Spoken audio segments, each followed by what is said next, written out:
My son hasn't spoken to me in 3 years. Not a word, not a text, not a birthday card. When he got married, it was the last time I heard him say mom, and it sounded like someone closing a door very gently but very firmly. People assume his wife took him away from me.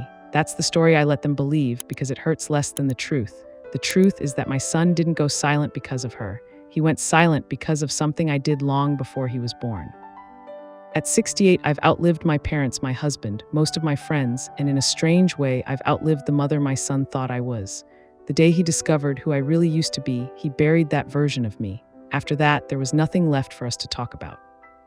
I still don't know exactly which piece of it he found first. A letter, a file, a photograph. All I know is that it started with someone else's name written in my handwriting, a name I swore I would never say out loud again. But I'm getting ahead of myself. Let me go back. I live in a small single-story house on the edge of a town that used to be its own place and is now technically a suburb. Everyone says that, oh, it used to be its own town, as if that changes how many laundromats we have now. My days are simple. The kettle whistles at 7. I still take tea the way my late husband did, strong with too much sugar. The kitchen table wobbles if you lean your elbow on the left side. The fridge hums a little louder every winter. The floors creak in the same spots they did when my son, Daniel, was 5 and used to run down the hallway in dinosaur pajamas. Those are the kinds of details that stay.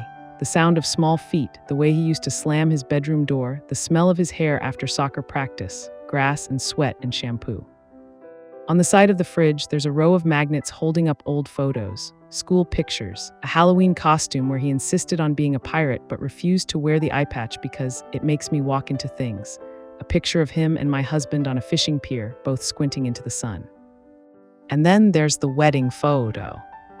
I used to keep it front and center, right at eye level.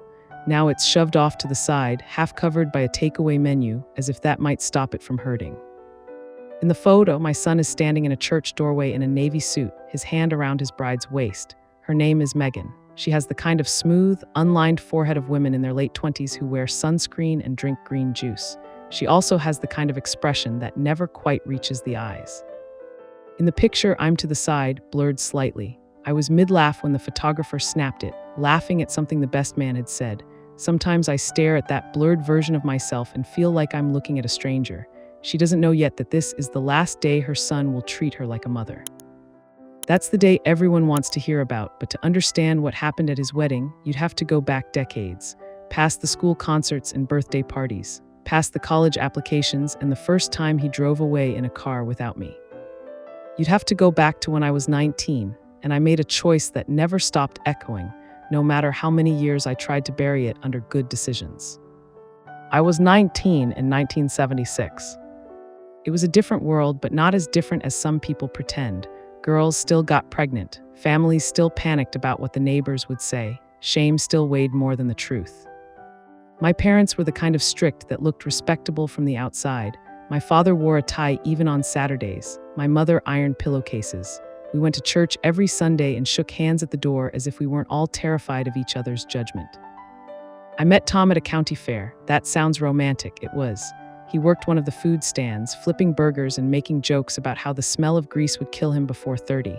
He was older, 23, and had a smile that made me feel like I was the only person still standing in the crowd when the lights came on.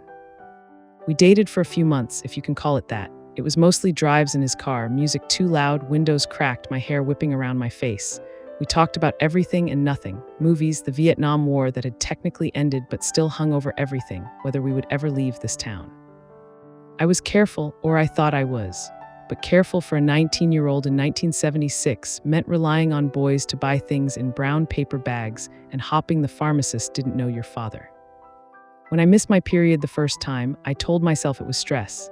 The second month, I bought a cheap test from a pharmacy 2 towns over. I remember sitting on the closed toilet seat in my parents' blue-tiled bathroom, staring at that little strip as if it could be argued with. There is a specific kind of silence that exists between seeing a positive pregnancy test and having to say the words out loud to another human being. It feels like standing on the edge of a high building, knowing you're about to jump because there's nowhere else to go. When I told Tom, he went quiet. Then he said, "We'll figure it out," in that flat way men use when they're already figuring out how to leave. We didn't figure it out. He moved back to his parents' place in another state for work. We spoke twice on the phone after that. Both times, he sounded distant and apologetic, like he was talking to a telemarketer. My parents found out when my mother picked up a pile of my laundry and saw the test wrapper in the wastebasket beneath it. My father didn't shout. He sat down slowly as if his knees had given out.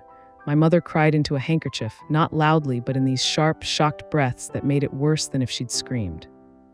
There weren't many options for girls like me, not ones my parents could live with. Abortion was legal, but in our house, the word was said in a whisper, like a curse. Marriage was off the table. None of us had seen Tom in months, keeping the baby, a scandal with a long tail, one that would follow us through church pews and family gatherings and Christmas cards. In the end, my mother presented the solution like something from a pamphlet. "There's a home," she said, "for girls in your condition." The way she said girls made me realize I wasn't one anymore. The home was on the edge of a different town, an old brick building that had once been something else, maybe a school. The rooms smelled of disinfectant and boiled cabbage. The women there were polite, efficient, tired. They told us we were being brave. They told us we were giving our bobbies a better life. They told us we would move on. They lied, maybe not on purpose, but they lied. I gave birth on a gray morning in January. It was snowing outside the narrow window, and the glass had a crack running diagonally across it. Labor was long and messy, and nothing like the serene pictures in pamphlets. When they finally placed her on my chest, I burst into tears so violently I thought I might choke. She was small, red, furious at the world. A girl, dark hair stuck to her tiny head. Her fingers curled around the air, opening and closing like she was reaching for something she couldn't see yet. The nurse asked if I wanted to hold her for a little while before the paperwork. I nodded. I counted her toes. I whispered nonsense to her, promises I had no right to make. They had me sign the forms the next day. My hands shook so badly I smudged the ink. "You can change your mind," the social worker said, but her voice had a practiced rhythm. We both knew I had nowhere to go back to. My parents had made it clear, you come home, you do this the right way, or you don't come home at all. They took her away before I learned what they intended to name her. In my head, I gave her a name anyway. Lily, something soft, something that sounded like it might survive being buried under snow. I went home a week later, not pregnant anymore, but not exactly empty either. My parents didn't talk about it again. They treated it like a chapter that had been ripped out of a book. The story would jump ahead, and anyone reading would just have to keep up. We never spoke about the baby, not once. No one in the family knew. It became the secret we all carried in our separate pockets, pretending the weight wasn't there. I moved on, or I pretended to. I met my husband, Frank, when I was 26, working as a receptionist at a small insurance office. He was one of the agents, steady, kind, a bit awkward in his suits. He laughed at my sarcasm and brought me coffee without asking how I took it. He just watched for a week and remembered. I told him I didn't want children. He didn't push. "We'll see," he'd say, smiling. "People change." I didn't tell him why I'd said it. By then, Lily was a locked box in my mind that I refused to open. Every now and then, on cold days, I'd catch myself wondering if she was wearing a coat where she lived, if someone told her stories at night, if she liked her birthday. We married in a small ceremony. Our parents sat in the front row, stiff and proud. They looked at me like a success story, as if 9 years earlier I hadn't been signing papers with a social worker looking over my shoulder. When I got pregnant with Daniel at 30, I panicked quietly. It took me weeks to tell my husband. I kept waiting for the universe to punish me, to send me back to that brick building with the cracked window. But my doctor was private, my husband was present, and my parents, perhaps from guilt or maybe just age, reacted with restrained joy. Frank cried when he held our son for the first time. I watched him, and at the same time, somewhere in the back of my mind, I remembered another hospital bed, another child I'd held for just a few minutes. I wondered if this was my second chance or a betrayal of the first child I'd left behind. I was determined to be a good mother. That's the worst part of this, I think. I really did try. I was the one in the front row at Daniel's school plays, even if he was only tree number 3. I made Halloween costumes from scratch when we couldn't afford store-bought. I stayed up late helping with science projects. I enforced bedtimes and turned a blind eye to some rules when he was 17 and came home 15 minutes late but reeking of cheap beer and fear. Frank and I weren't perfect parents, but we were there, present. When Daniel was about 10, he asked me if I'd ever wanted more kids. We were folding laundry in the living room, some movie playing in the background. He was matching socks, his hair falling into his eyes. "Why?" I asked, trying to keep my voice neutral. "I dunno, just some kids have lots of brothers and sisters," just wondered. I told him the line I'd rehearsed for years. Your dad and I always felt lucky to have you. One healthy kid is more than enough. He accepted that the way children do. They take what you say and put it into their little mental filing cabinet labeled facts and move on. He didn't know that an entire life was sitting in a different drawer I'd nailed shut. Fast forward 20 years. Frank passed away from a heart attack in his sleep when Daniel was 31 and living in the city. We had the funeral on a Wednesday because that's when the cheaper slots were available. Daniel came home, pale and exhausted, his tie crooked. He hugged me so tightly I felt his ribs. We became closer after that, or maybe I just needed to feel like I still had someone. He called more often. Sometimes he'd visit on Sundays, bringing groceries I hadn't asked for, complaining about parking and rent and his boss. We'd sit at this very kitchen table, the one that still wobbles, and play cards. When he first mentioned Megan, she was just this woman from work, then this woman I'm seeing, then my girlfriend. I tried to be open-minded, I really did. Children of my friends would complain constantly about mothers-in-law who hated them on sight, who treated them as if they'd stolen something. I didn't want to be that. But there was something about Megan that rubbed me like a tag left in a new shirt, small, constant irritation. She was polite, but in a way that felt like she'd learned it from a book. She brought dessert to Sunday dinners, complimented my cooking, asked about my health. She laughed at Daniel's jokes a beat too late, like she was waiting to see if anyone else laughed first. And she watched me. That was the part that made me uneasy. Little glances when Daniel wasn't looking. Assessing, measuring. I felt like a piece of furniture being appraised. When they got engaged, Daniel told me over the phone. I remember staring at the kitchen clock while he talked about the proposal, the venue, the rough idea of a date. Time felt both slow and too fast. That's wonderful, I said, because that's what you're supposed to say. She makes you happy. Yeah, he answered too quickly, then laughed. Yeah, Mom, she does. I heard something under the joke. Doubt, weariness, maybe I imagined it. The first real fracture came over something stupid, the guest list. I want to keep it small, Daniel told me one Sunday. We were sitting in his apartment, Megan bustling in the kitchen, just close family and friends. Well, that's sensible, I said. Weddings are expensive, I remember. Right, he hesitated. So, about Aunt Denise and Uncle Mark. They're your godparents, I said. Of course you're inviting them. He sighed. Megan feels like we barely see them. She wants the people we see all the time, not just family out of obligation. I bit back a retort. It wasn't really about Denise and Mark. It was about the shift I could feel, the subtle way my son had started saying Megan feels as if it were a law of physics. In the end, they came. Megan was irritated. Daniel was stressed. I felt like I was constantly stepping slightly out of the way of a car I couldn't see but heard rushing towards me. Looking back, it would be easy to say I saw it coming. The distance, the tension, the way our weekly calls slowly became bi-weekly, then monthly, then less. But at the time, I was focused on something else entirely. I was busy building the wrong story in my head, the one where the villain was standing right next to my son, smiling with polite teeth. About 6 months before the wedding, I received a letter. Real paper, blue envelope, no return address, but the postmark said a city about an hour away, the same city where my son lived, but that's neither here nor there. Inside was a single page folded in thirds. The handwriting was neat but tentative, like someone unused to writing by hand. Dear Margaret, it began. People only call me Margaret if they've never met me or if they want something. Everyone else says Maggie. I believe you are my biological mother. I read that line once, twice, 3 times. The rest of the letter went on to explain. Her name, Emily, not Lily, I noticed with a little jolt of unreasonable disappointment. Her age, where she grew up, the adoption agency name, the dates, the scraps of information she'd managed to get released when she turned 18. She included details only someone with access to the old records could know. The town, the name of the home, the approximate date of my admission, my birth date, the way my parents had signed certain forms. It was all there. I have spent years wondering who you are, she wrote. I am not writing to blame you or demand anything. I just wondered if you might be open to meeting or even just exchanging letters. I understand you have a life and perhaps a family and that my arrival might be complicated. If you don't want contact, I will respect that. I just had to try. At the bottom was a phone number, an email address. I put the letter down and walked around the kitchen as if the walls had suddenly shrunk. The kettle whistled. I turned it off and forgot to make tea. The clock ticked too loudly. My hands felt cold. Emily, so they hadn't named her Lily. Emily, did she look like me? Had she inherited my father's nose, my mother's knees? Did she drink coffee? Did she laugh loudly or quietly? I sat down at the kitchen table and laid the letter flat in front of me. For a long time, I did nothing, just breathed and tried not to look at that first line again.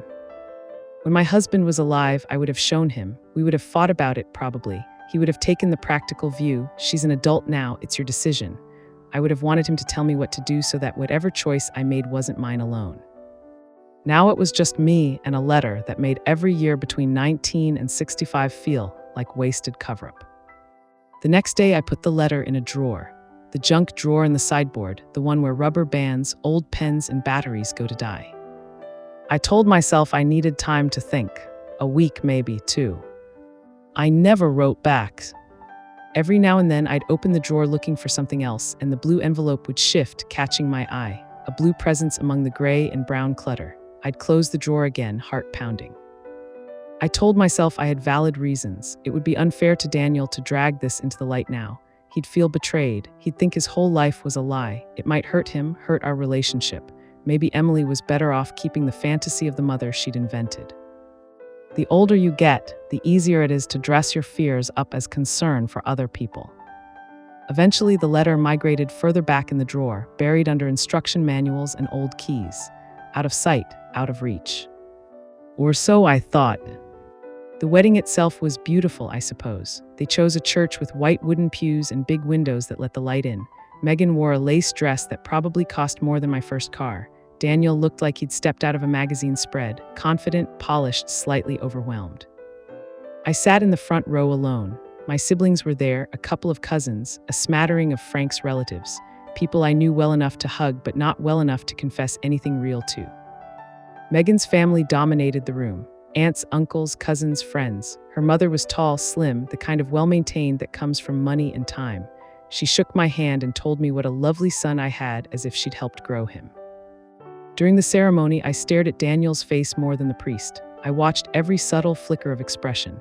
He smiled at Megan, yes, but his eyes looked tired, not unhappy exactly, just like someone standing on a train platform watching the train doors close and wondering if it was the right one. The first odd moment came at the reception. They had set up one of those memory tables, pictures of Daniel and Megan as children, photos of grandparents who'd passed, candles, little framed quotes about love. Among the photos of Daniel as a chubby toddler and Megan in a ballet outfit, there was a frame with 2 black and white pictures of Frank and me on our wedding day. I stood looking at it, a glass of wine in my hand, remembering the feel of my dress, the humidity, the way my father had gripped my arm too hard walking me down the aisle. "That's a beautiful picture." I turned, a woman stood beside me, about my age, 60, give or take, brown hair with gray threaded through, cut in a practical bob, a soft blue dress, nothing remarkable except for her eyes. They were the same color as mine, not just in a generic brown way, the same shape, the same way the lower lashes were thicker on one side. I felt my stomach drop. "Thank you," I managed. "You're on Megan's side." She smiled, small and tight. "Not exactly." We stood there for a moment, both looking at the photo.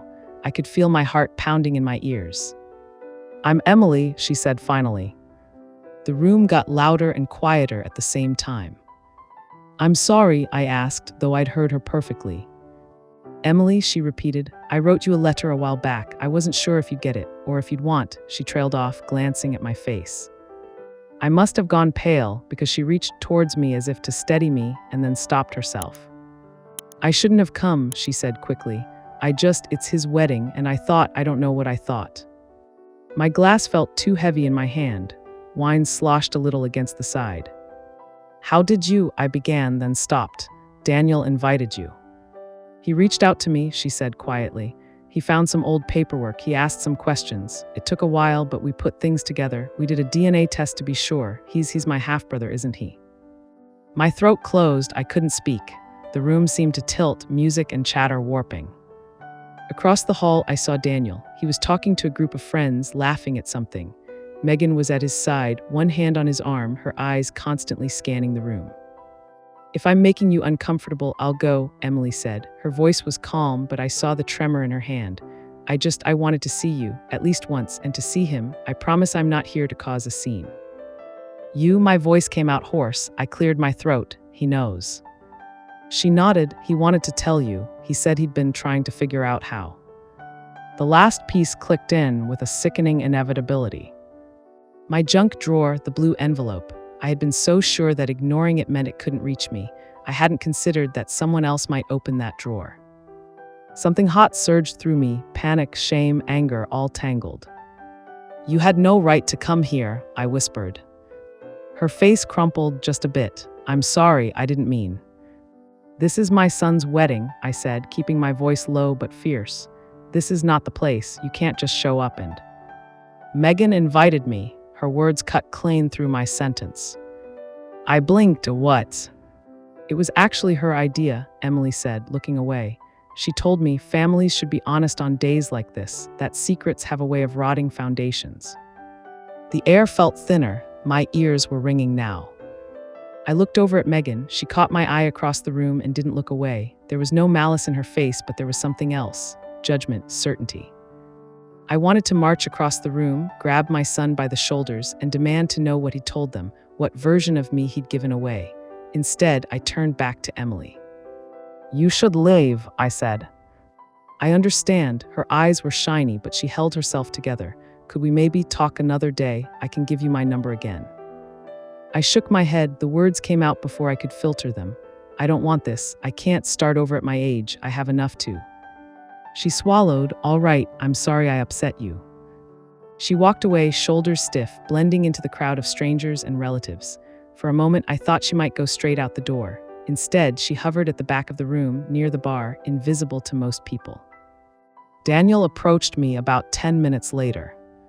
Hey, Mom, his voice was controlled, too neutral. Can we talk outside?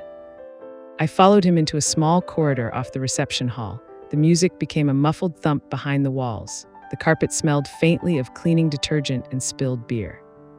What is she doing here? I demanded before he could speak. He took a deep breath, running a hand through his hair, messing it up in a way that made him look 13 again. So you did get her letter. That's not the point, I snapped. This is your wedding. Why would you let her appear out of nowhere? Why would you let your fiancé drag strangers into? She's not a stranger, he said quietly. She's my sister. The words sliced through me. You knew, I whispered. He nodded. I've known for about 8 months. My brain balked. 8 months. 8 months of Sunday dinners and phone calls where I'd asked about work and the weather and his stupid fantasy football league while he sat there holding this knowledge like a live wire. How? I asked, though part of me already knew. That sideboard drawer in the dining room, he said. I was looking for tape one day when I was home helping you fix the curtain rod. I found the letter. I read it. My legs felt weak. I leaned against the wall. You went through my things, I asked, grasping at the smallest part of this mess, the one that made him look like the one in the wrong. It was open, Mom. It was on top. His voice cracked. What was I supposed to do? Just pretend I hadn't seen a letter from someone claiming to be your child? Yes, I wanted to say. Yes, that's exactly what you were supposed to do. You were supposed to leave my past where I buried it. Instead, I said, you could have asked me. He laughed, a short, bitter sound. I did. Do you remember, around the time of Megan's birthday, I asked if you had ever thought about adopting or if there were any other kids, and you said that you felt lucky to have you, I finished. Yet he looked at me like he was seeing a stranger, the same way I'd looked at the blur of myself in the wedding photo. You lied to my face, Mom, after I already knew. I was protecting you, I said. What good would it have done to drag all this up? It was a long time ago, it was. Protecting me, he repeated, incredulous. From knowing I had a sister, from understanding where I really came from, or were you protecting yourself from having to admit you gave a child away and then pretended she never existed? His words hit their target. I flinched. You don't understand what it was like back then, I said. It sounded weak, even to my own ears. I was 19, I had no support. My parents, they practically shoved me into that home. I had no choice. There's always a choice, he said. You had one when you signed those papers. You had another one when Emily wrote to you. She gave you a choice and you stuffed it in a drawer. Tears burned behind my eyes, but I refused to let them fall. You think it was that simple, that I could just open my door and let 35 years of guilt and shame and inconsequences in? I built a life, Daniel. I built *your* life. And what does that make her life? He asked softly. The collateral damage. We stared at each other in the narrow corridor, two people on opposite sides of a crack that had started long before either of us had acknowledged it. I didn't want her to suffer again, I insisted. What if I rejected her a second time? What if she met me and regretted it? What if you felt like I had betrayed you? I was scared. So you did nothing, he said, out of fear, and then you told yourself you were being noble. The worst part was that he wasn't wrong. I had dressed my cowardice in good intentions and called it protection. Megan didn't want this to be a secret in our marriage, he added after a moment.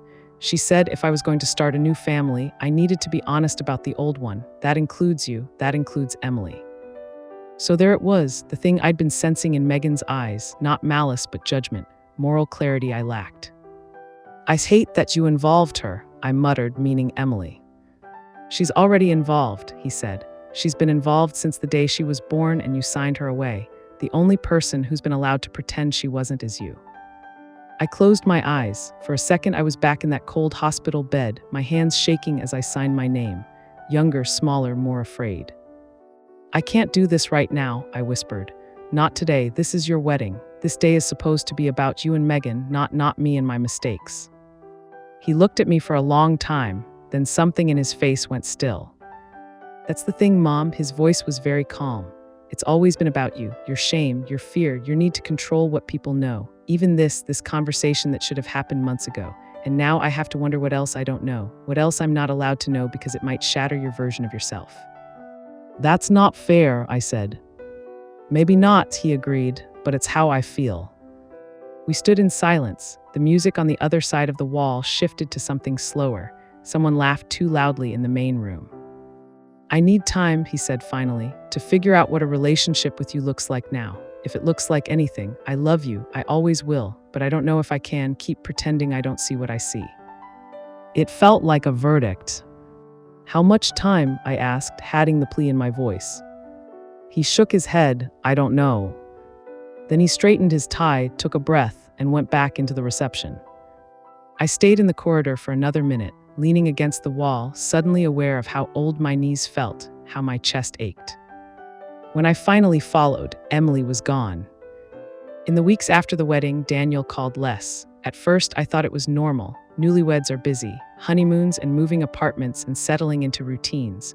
I told myself I was being paranoid. I sent a message after their honeymoon. Did you get back safely? How was the trip? No response. I told myself maybe he'd changed numbers. He hadn't. I saw photos of their honeymoon on social media. My cousins showed me on their phones, Daniel on a beach, Megan holding a cocktail with a paper umbrella. They both wore sunglasses, smiles wide and rehearsed. I called, it rang, it went to voicemail. Hey, it's Dan, leave a message. His voice sounded younger in the recording, happier. Hi, it's Mom, I said, trying to keep my tone casual. Just checking in, call me when you get a chance. He didn't. I tried again a week later. This time, the voicemail box was full. The first month without contact was an ache. The second was a slow, simmering anger, the kind where you start cleaning more aggressively just to have something to do with your hands. I scrubbed the kitchen counters until my knuckles hurt. I rearranged cupboards. I took every photo of him down from the fridge and then put them back up again, as if their absence might be worse. When friends asked about him, I lied. Habit, I suppose. Oh, busy newlywed life, we text. We didn't. Sometimes Megan would send a group message with photos to a list of relatives. Happy Thanksgiving from us. I was included, like a distant aunt. In the second year of silence, I did something I'm not proud of. I blamed her. It was easier to imagine Megan whispering in his ear. Your mother lied. Your mother is toxic. Your mother will ruin our peace. Easier to picture her throwing my letters away, blocking my calls, than to sit with the possibility that Daniel himself had decided to step away. I built a whole narrative where she was the puppeteer and he the puppet. Somewhere in that story, I was the victim, not the architect of my own consequences. It took a long time for that story to crack. The letter came in the spring of the third year. A plain white envelope this time, my address written in Daniel's handwriting, which I recognized instantly from all the birthday cards he'd made me as a child. My hands shook as I opened it, no return address. Inside was a single sheet of paper folded neatly. "Mom," it began. It took me a moment to get past the word. I hadn't seen it directed at me in so long it felt foreign. "I'm sorry I haven't called," he wrote. "I know that's hurt you. I won't pretend it hasn't been intentional. I needed distance. I still do to some extent." I sat down at the table, the same spot where I'd read Emily's first letter. The irony wasn't lost on me. "I've spent a lot of time thinking about what happened," he continued. "About you, about Dad, about the kind of man I want to be for Megan and for any kids we might have someday. For a long time, I tried to hold two pictures of you in my head, the mom who made my Halloween costumes and stayed up all night when I had a fever, and the 19-year-old who signed papers to give her first child away and then never told anyone, including her son, that she existed. The woman who, when given a second chance to know that child, chose silence again. I don't know how to reconcile those two people. Maybe they're both you. Maybe that's the point. People are complicated, capable of deep love and deep cowardice at the same time. What hurt me most wasn't that you gave Emily up when you were 19. I've talked to her. I've heard about her life. It wasn't perfect, but it wasn't a Dickens novel either. I can understand being young and scared and cornered by your parents in a society that offered you bad options. What I can't understand, what I can't forgive yet, is what you did when you were 65 and safe and had me, an adult son who loves you. When you had the chance to respond to Emily, to acknowledge her, to let me know I wasn't the only child you ever had. And you put her letter in a drawer because you were afraid it would change how people saw you. I keep thinking about what that says about your trust in me. Did you really think so little of our relationship that you assumed the truth would destroy it? Or did you know deep down that hiding it for so long had already done the damage and you didn't want to face that? I also think about Emily, who spent years wondering who you were, who wrote that letter with shaking hands, who came to my wedding because my wife and I felt that if we were going to build a life together, we needed to start from a place of honesty. She stood in the back of a room where everyone else had a name tag, and she had to pretend she was just another guest. The words blurred. I wiped at my eyes angrily. "I don't write this to punish you," he went on. "I'm not interested in revenge or dramatic confrontations. I write this because I've realized something. I don't want to build my adult life on the same foundations you did. I don't want my future kids to find letters in drawers and wonder why I pretended whole people didn't exist. So here, where I'm at. I love you, that hasn't changed. Love doesn't vanish because the person you love disappoints you, but my trust in you is broken. I don't know how to talk to you without feeling like there's a script you want me to follow where we don't mention certain things. I've spent 3 years being angry and sad and confused. It's exhausting. I'm tired of feeling like a little boy trying to earn the right to know the full story. If we are going to have any kind of relationship moving forward, I need you to do something I don't think you've ever really done. Tell the truth, fully. Not the "it was a different time" truth, not the "my parents made me" truth, your truth. I need you to acknowledge what you did, to Emily, to me, to yourself. Emily has told me she wrote you once and never heard back. She also told me she saw you at my wedding and that you asked her to leave. She said she saw the way you looked at her, like she was a threat instead of a person. She's not planning to contact you again. She says she got her answer. If you want to try to make things right with me, not with some ideal version of yourself, I'm open to reading whatever you have to say. A letter, an email, whatever. I'm not promising anything beyond that. I can't promise I'll ever see you again in person. I can't promise that if I do, it will be the same, because it won't. But I can promise that if you're honest, I'll listen. If all you send me is excuses, I'm done. For what it's worth, I'm not writing this alone. Megan read it, Emily read it. They both told me to make sure I told you the truth about how I feel. They care about me. Part of that means they push me to stop avoiding hard conversations. Maybe that's why you've wanted to blame them. It's easier than admitting this is between you and me. I hope you're well. Daniel. I read that letter 3 times that day. Then I put it next to the old blue envelope, both laid side by side on the table like evidence in a case. There it was, the story I'd been telling myself, dismantled line by my own son. It was Megan, it was Emily. It wasn't my parents or society or the hospital with the cracked window. It was May. You might think this is the part where I sat down and immediately wrote a heartfelt, brutally honest reply, where I poured my soul out on paper and mailed it the next day. That would make this a neat story, wouldn't it? I didn't. I wish I had. I wish I could say I learned instantly. But change doesn't arrive like a package on a doorstep. It creeps in slowly under the cracks you've ignored all your life. For weeks, I left both letters on the table. I made tea around them. I ate toast next to them. I moved them only when I needed to wipe crumbs away. They were like 2 ghosts haunting the house, visible and silent. Sometimes I'd sit down and pick up a pen. I'd write a sentence when I was 19 and then stop, paralyzed by a wave of shame so strong I could almost feel it physically pressing on my chest. I'd tear up the paper, throw it away, start again the next day. In the meantime, life went on in stubborn little ways. The neighbor's dog kept barking at the mailman. Kids walked past my window on their way to school, backpacks bouncing. The garbage truck rattled down the street every Tuesday morning at 7. One afternoon, I saw Emily.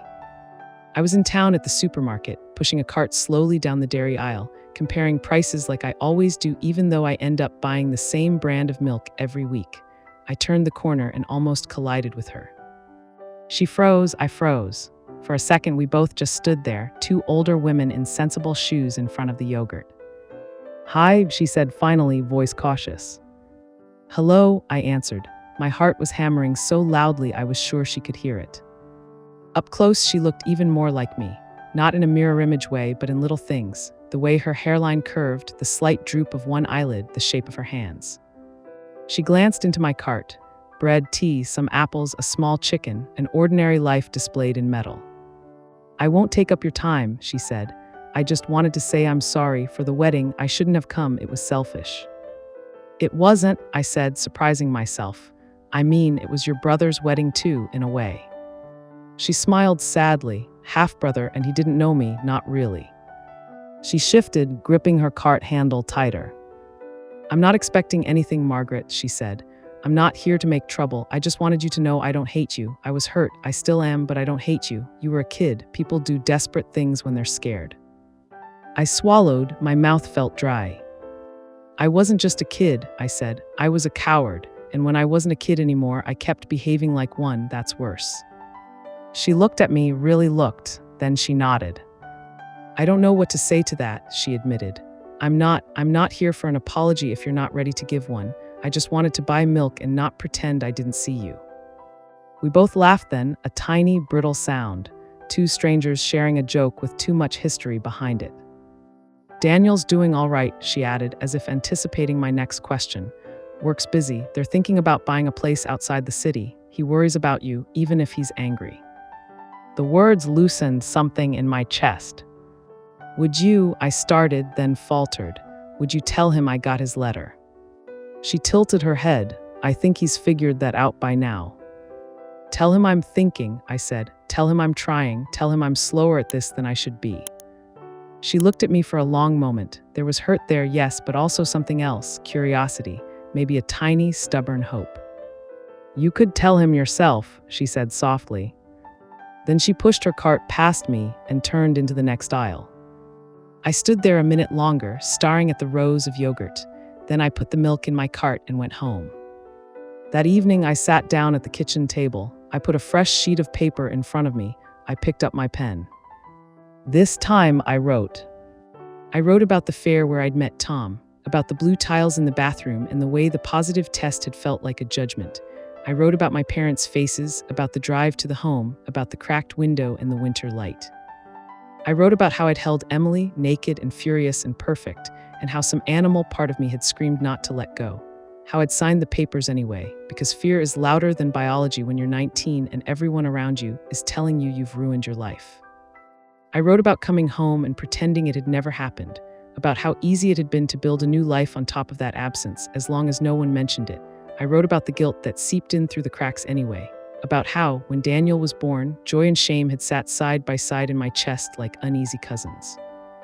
I wrote about the letter in the blue envelope and every excuse I'd made, how each one had sounded noble in my head and small on paper. I wrote about the wedding corridor and how I'd told myself I was protecting the day while actually trying to protect the image of myself I'd spent 40 years polishing. I didn't spare myself. For the first time, I told the story in a way that didn't center my fear, but the harm it had caused others. Then, at the end, I wrote, I don't expect you to forgive me, Daniel. I wouldn't if I were you. I'm not asking you to understand or to forget or to pretend this is just a generational difference. I am asking you to know that I see myself now more clearly than I ever have. The woman I was at 19, at 30, at 65. I don't like all of them, but I accept that they are all me. If you decide you can't have a relationship with this version of me, I will accept that too. I will grieve it, but I won't pretend it's anyone's fault but mine. If you decide you want to try, even just as two flawed adults who send each other occasional letters, I will be grateful for every scrap of contact you offer. If you ever decide you want me to write to Emily, I will. I won't do it behind your back or hers again. If she never wants to hear from me, I will accept that as the price of my choices. This is the truth as best as I can tell it. Messy, late, inadequate, it's all I have to offer. I love you, not in a way that cancels out what I've done, but in a way that makes me wish I'd been braver sooner. Mom! I read it twice. I didn't revise. I didn't soften the sharp sentences or add justifications. Then I put it in an envelope, addressed it, and walked it down to the mailbox at the end of the street. I stood there for a second with my fingers on the edge of the slot, feeling the cool metal, the early evening air on my face. Then I let the letter go. You think you'll feel relief after something like that? I didn't, not right away. Relief came later in smaller ways, like the first morning I walked past the junk drawer without feeling compelled to open it, like noticing that I could think the word daughter without flinching. As for Daniel, I didn't hear from him for a while. Weeks passed, the garden bloomed, then wilted. Leaves turned and fell. I made soups, watched terrible TV, chatted with neighbors about nothing. Then one afternoon, my phone buzzed. It was a text, a number I knew by heart, even if it hadn't lit up my screen in 3 years. Got your letter, it said. Thank you for telling me the truth. I'm not ready to talk yet, but I'm not done reading. I'll write again. D. I sat at the table and stared at that little gray bubble of words for a long time.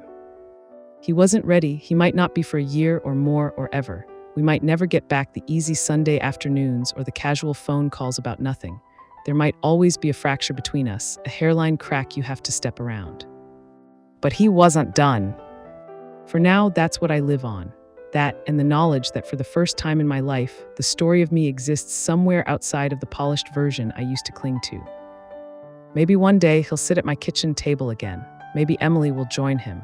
Maybe we'll drink badly brewed tea and talk about small things, folding them around the huge thing none of us can change. Or maybe we won't. Maybe my role in his life is shrinking, the way daylight shrinks in winter. That's the part no one warns you about motherhood, that your child's understanding of you doesn't freeze at the age of 8 or 18. It keeps evolving, and sometimes it leaves you behind. What I know now at 68 is this. You don't just raise your children, they raise a version of you in their minds. They build it out of what you show them and what you hide. If you're not careful, they can end up loving a ghost while the real you sits in the dark, clutching old secrets. If I could start over, I wouldn't be a better mother because I made fewer mistakes. I'd be a better mother because I'd tell the truth sooner. I'd let my children see me as I am, scared, selfish, loving, trying, failing, trying again. It's too late to be that mother for the little boy in dinosaur pajamas. But maybe, if I'm stubborn and honest and very, very patient, I can still be some version of her for the man he's become. And if not, then this is what I'm left with. My kettle, my wobbly table, my letters, and the knowledge that silence can be louder than any argument, and that sometimes the bravest thing an old woman can do is finally break it.